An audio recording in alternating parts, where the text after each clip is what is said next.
Iyi ni radiyo ijwi ry'Amerika ivugira i Washington DC mu Kirundi n'Ikinyarwanda.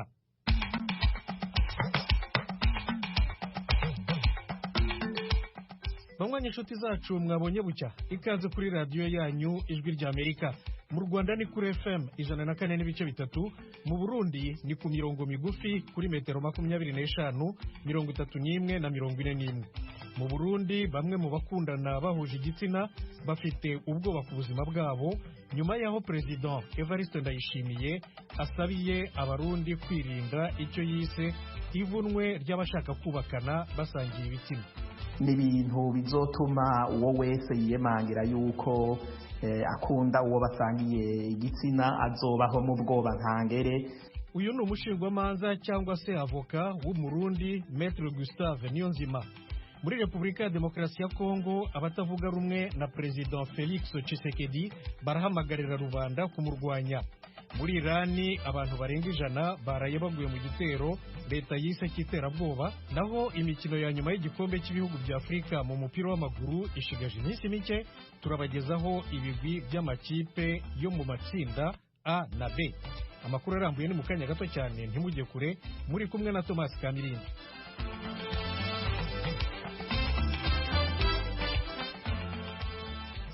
Amakuru yo hirya no hino ku isi tuyahere muri Irani. Abantu barenga 100 baraye baguye mu cyo leta yise igitero cy'iterabwoba hafi y'imva ya General Qasem Soleimani wishwe na drone y'Abanyamerika mu mwaka w'ibihumbi 2020. Eugene Mukankusi arabaye inkuru. Ibisasu bibiri byaturikiye mu muhango waho Soleimani ashyinguye. Abayobozi ba Irani babyamaganira ku mitwe ikoresha iterabwoba itasobanuwe.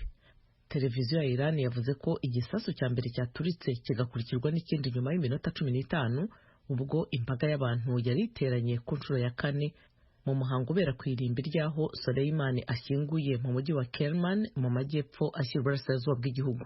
Perezida wa Irani Ebrahim Raisi yamaganye icyo yise urugomo rushingiye ku rwango rwakorewe ikiremwa muntu. Umuyobozi w'ikirenga wa Irani Ayatollah Khomeini yumvikanishije ibijyanye no kwihorera kuri bombe ebyiri zamennye amaraso. Mu itangazo nk'uko itangazamakuru ya leta ribivuga yagize ati: abagome b'abanyarugomo bagomba gusenywa guhera ubu. Nta gushidikanya ko hazaba igisubizo kitababarira. Ibihugu byinshi birimo Burusiya na Turukiya byamaganye ibyo bitero, kandi umunyamabanga mukuru wa ONU yasabye ko abagize uruhare muri ibyo bitero bazabibazwa imbere y'ubutabera. Minisitiri w'ubuzima wa Irani Bahram Einolahi yabwiye televiziyo ya leta ko abapfuye ari 95, mbere havugwaga 103. Yanavuze ko abandi 211 bakomeretse. Niwo mubare munini w'abantu bahitanywe n'ibitero mu mateka ya Repubulika ya Kisilamu, igihugu cyahuye n'ibitero nk'ibi mu bihe byahise by'imitwe itandukanye harimo n'uwa leta ya Kisilamu. Irani mu bihe byahise yamaganiye Israeli ho ibitero byagabwe ku bantu n'ahantu hafi y'imipaka yayo. Israeli ntiyigeze ibyemeza cyangwa ngo ibihakane. Cyakora nta kimenyetso na kimwe cyerekana uruhare rw'igihugu cy'amahanga muri ibi bisasu byaturitse ku irimbi. Umutegetsi utashatse ko amajwi yatangazwa yabwiye ibiro ntaramakuru bya Irani Irina ko ibisasu bibiri byatezwe ku muhanda werekeza ku irimbi rya Kerman's Martyrs byaturikijwe hifashishijwe telekomande. Naho muri Nigeria abajihadiste bishe abantu byibura 15 ku bunani hafi y'umujyi wa Chibok muri leta ya Borno mu majyaruguru ashyira uburasirazuba bw'igihugu. Eugene Mukankusi arakomeza. Abaturage batatu babwiye ibiro ntaramakuru bya Faransa AFP dukesha iyi nkuru ko kuri uyu wa gatatu abarwanyi bari ku makamyo basaga n'abari bafite imbunda kandi bari ku mapikipiki bigabije imidugudu ya Gatamarwa na Tsiha ku wa mbere.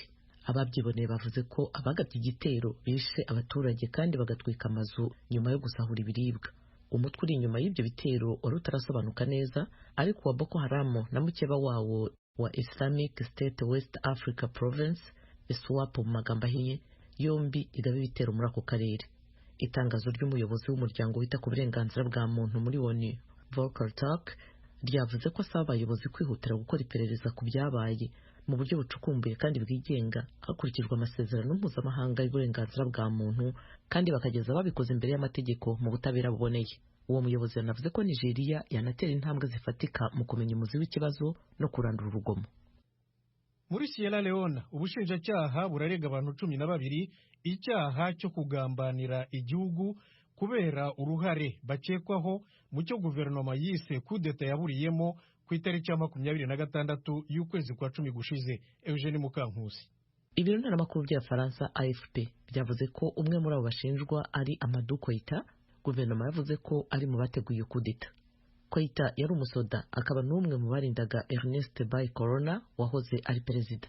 Koita yakurikiranwaga n'abantu benshi ku mbuga nkoranyambaga aho yanengaga guverinoma ya perezida uriho ubu Julius Maada Bio. Amadou Koita yatawe muri yombi ku itariki 4 z'ukwezi kwa 12 kandi n'umwe mu bantu 85 bafashwe mu bifitanye isano n'ibikorwa byo kwa 26 ukwezi kwa 12.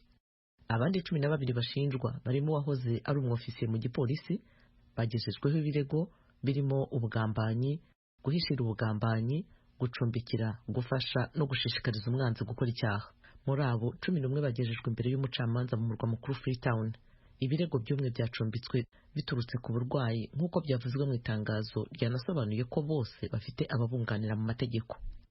Eugenie Mukankusi, urakoze kutugezaho aya makuru yo hirya no hino ku isi.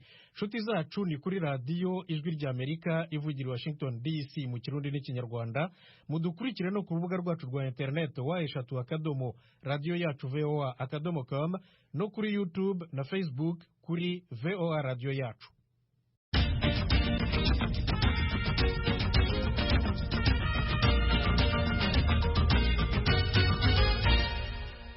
Mu Burundi, bamwe mu bakundana bahuje igitsina bafite ubwoba ko ubuzima bwabo bushobora guhungabana.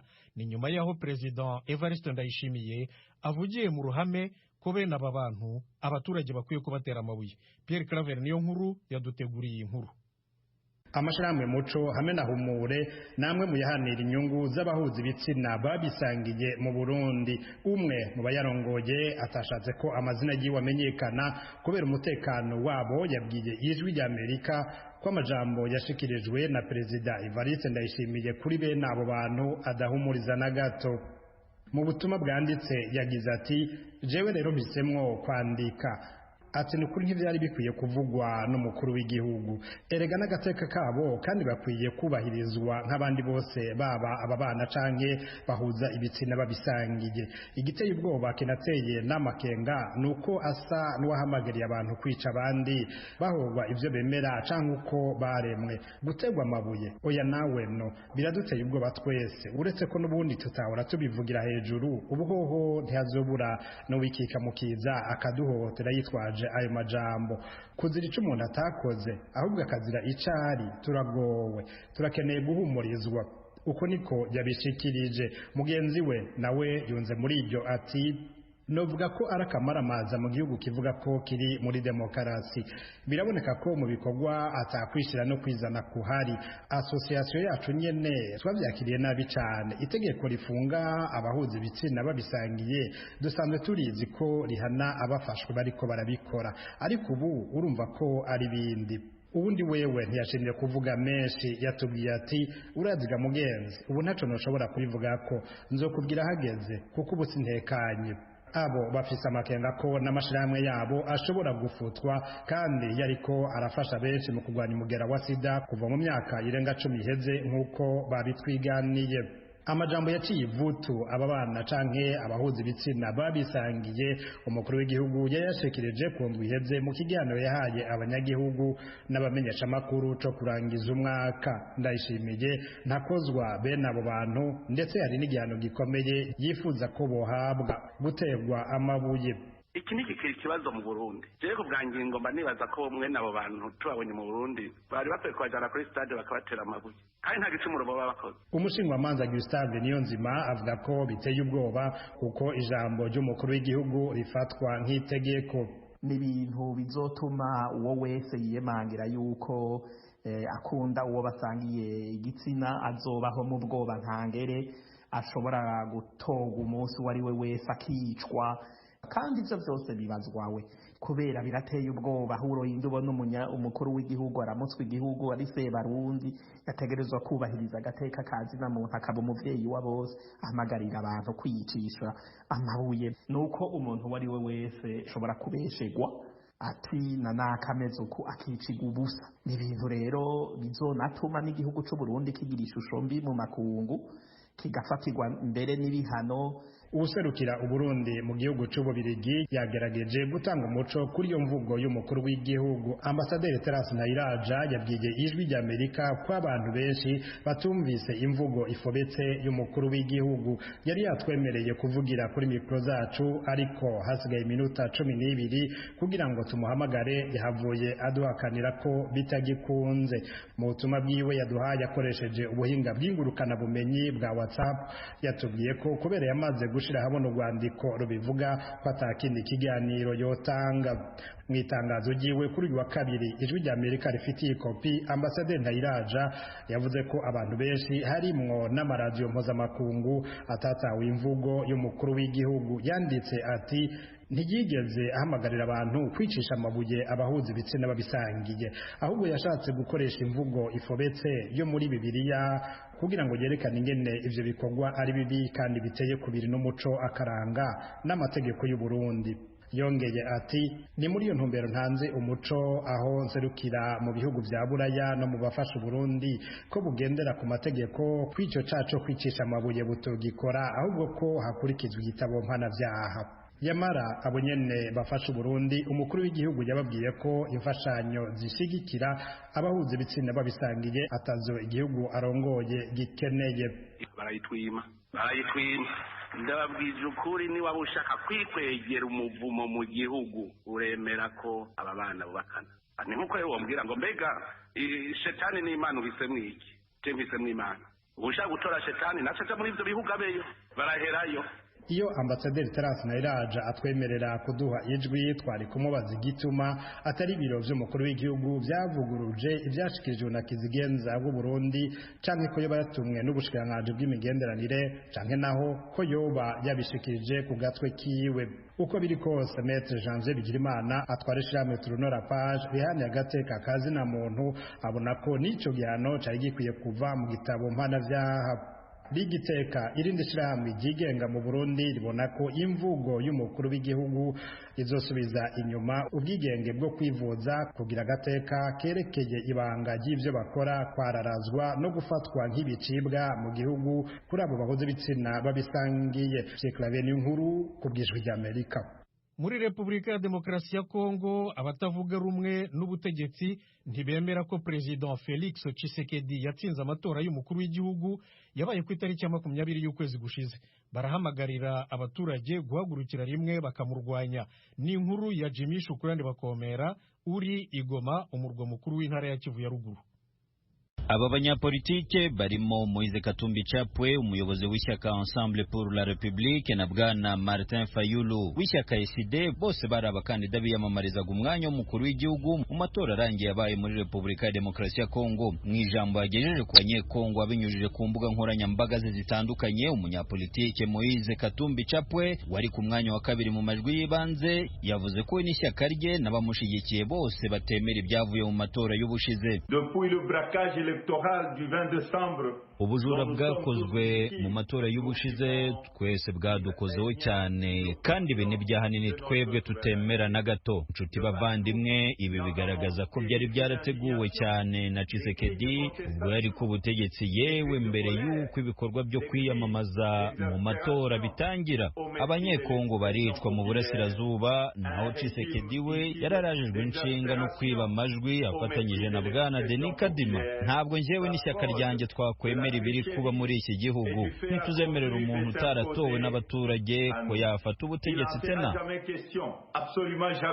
Uyu mugabo kandi yeruye ko kuba komisiyo y'amatora muri Kongo Seni yaratangaje by'agateganyo intsinzi ya Felix Tshisekedi bisobanura ubujura bukabije butagomba kwihanganirwa n'abanyekongo bose. Aha bwana Katumbi ahamagarira abanyekongo bose kwanga itorwa rya Tshisekedi, ahubwo guhagurukira icyarimwe mu bice byose bigize igihugu kurwanya icyo yise gushyira igihugu mu kaga. Mes chers compatriotes, nous ne pourrons jamais bâtir inshuti zanjye bavandimwe, ntabwo dushobora kubakisha igihugu cyacu ku binyoma no kutubahiriza uburenganzira bw'abaturage. Muri Kongo ni ahantu tudashobora gutora ngo abo dutoye aba aribo batuyobora. Ibyo bintu uretse muri Kongo nta handi wabibona mu gihugu gishingiye ku mahame ya demokarasi. Oya rwose, ibyo ntibishoboka. Niyo mpamvu rero bavandimwe tugomba kwirwanaho uko dushoboye cyane, twese tugashyira abayobozi twatoye mu myanya yabo.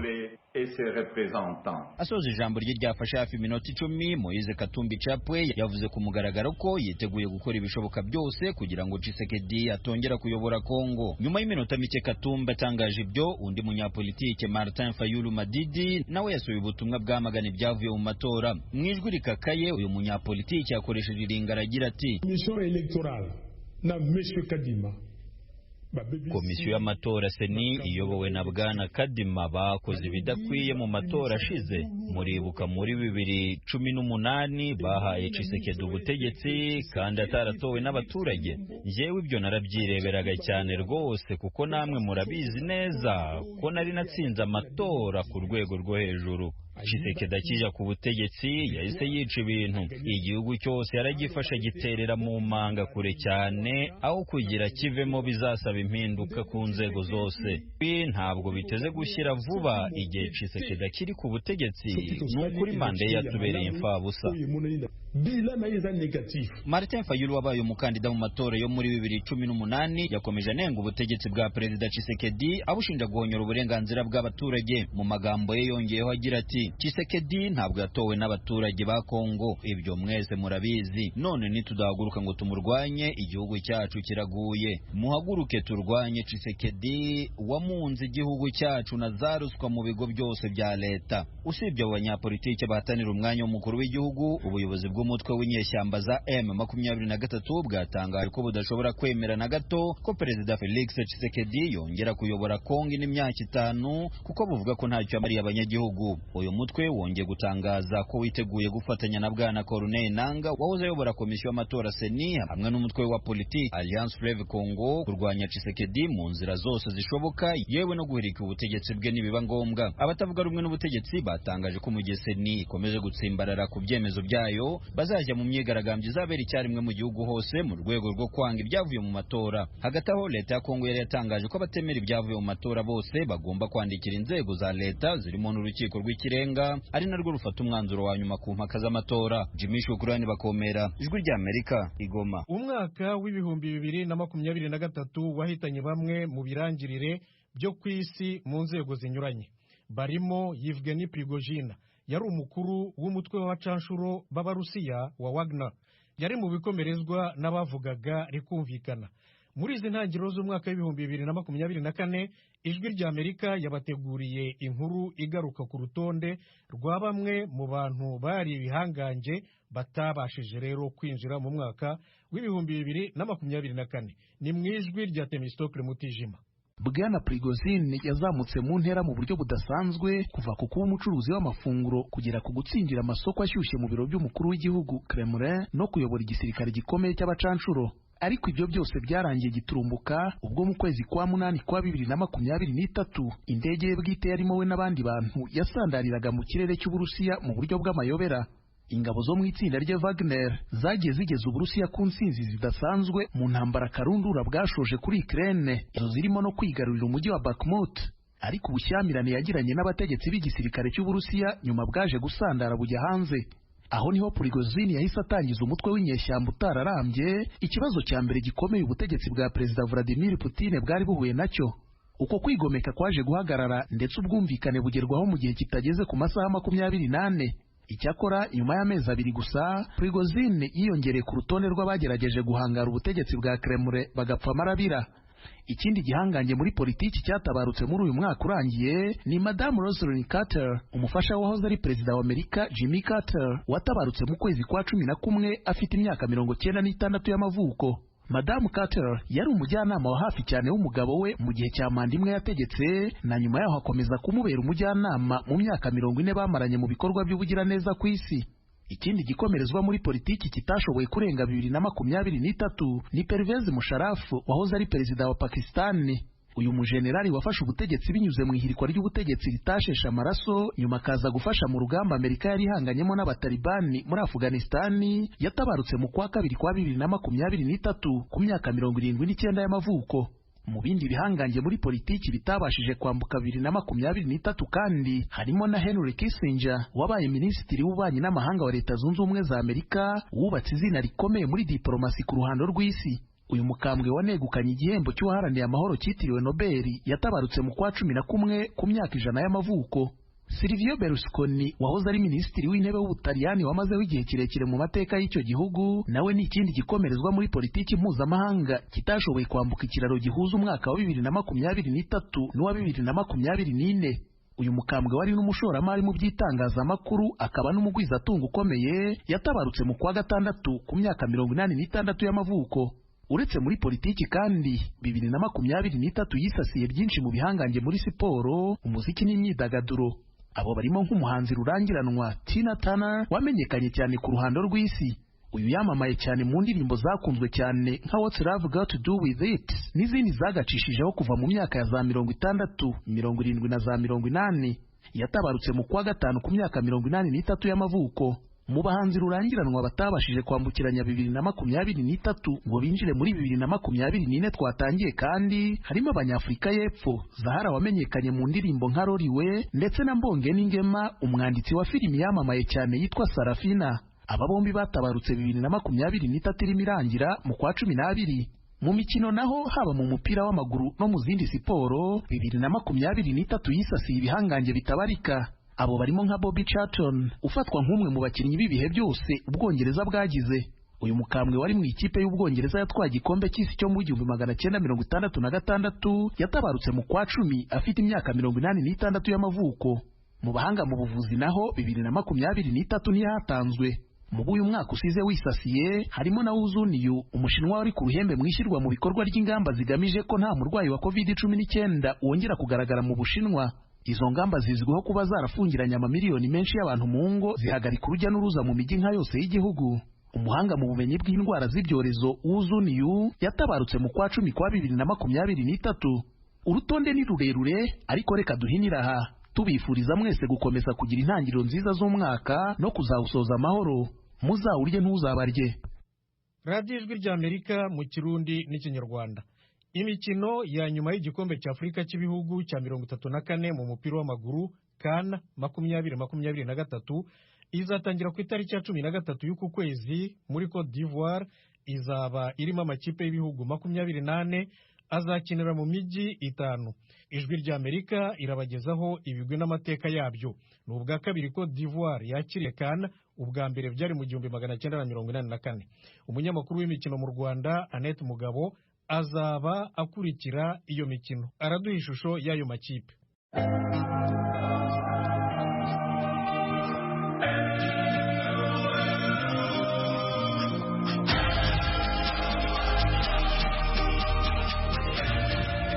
Uyu munsi turagaruka ku itsinda rya mbere rigizwe n'ibihugu bine aribyo Cote d'Ivoire, Guinée Equatoriale, Guinée Bissau na Nigeria. Imikino yo muri iri tsinda rya mbere izakinirwa kuri stade yitwa Alassane Ouattara iherereye mu mujyi mukuru w'ubucuruzi Abidjan. Iyi ni nayo stade izakira umukino wa mbere n'uwa nyuma w'irushanwa uteganyijwe tariki ya 11 z'ukwezi kwa kabiri 2024.